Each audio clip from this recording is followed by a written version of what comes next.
Pemerintah mengalokasikan anggaran untuk Kementerian Pertahanan pada Rancangan Anggaran Pendapatan Belanja Negara atau RAPBN 2022 senilai Rp133 triliun. Anggaran kementerian yang dipimpin Menteri Pertahanan Prabowo Subianto ini mengalami kenaikan dari proyeksi anggaran APBN di tahun 2021 yang sebesar Rp118,2 triliun.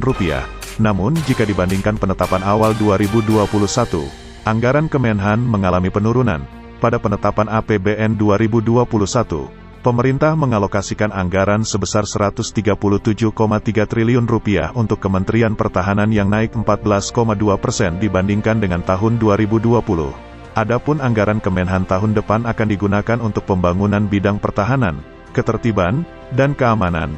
Ini untuk menjamin pelaksanaan program-program pembangunan nasional agar dapat berjalan sesuai dengan yang telah direncanakan. Pada tahun 2022 pemerintah akan melanjutkan kegiatan prioritas dan strategis dalam rangka mendukung penegakan pelayanan hukum, terwujudnya pemenuhan minimum essential force secara bertahap, pemenuhan Al-Matsus, penanganan dan penyelesaian tindak pidana umum, narkoba, dan terorisme.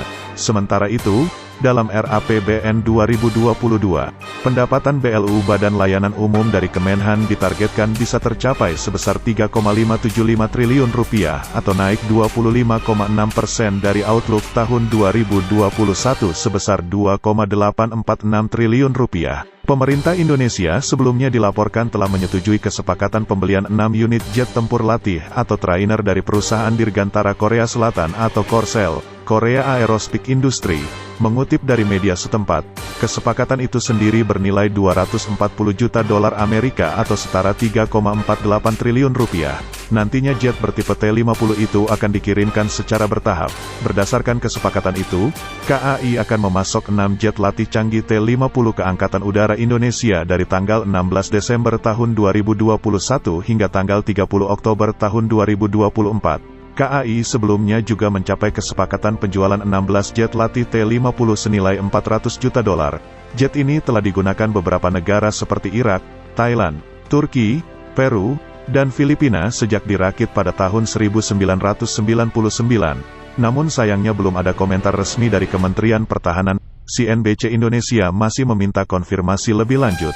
Sementara itu kesepakatan ini bukanlah kesepakatan pertahanan pertama yang dilakukan Indonesia dengan Korsel. Sebelumnya dalam lawatan Menhan Prabowo Subianto ke negeri Ginseng April lalu, RI juga sepakat untuk melanjutkan pengembangan jet tempur KEF-X dan IF-X. Para menteri sepakat untuk melakukan upaya bersama untuk terus memajukan kerjasama substansial yang saling menguntungkan, seperti proyek pengembangan jet tempur bersama KEF-X IF-X, berdasarkan kepercayaan yang dalam antara Korsel dan Indonesia sebagai mitra strategis khusus.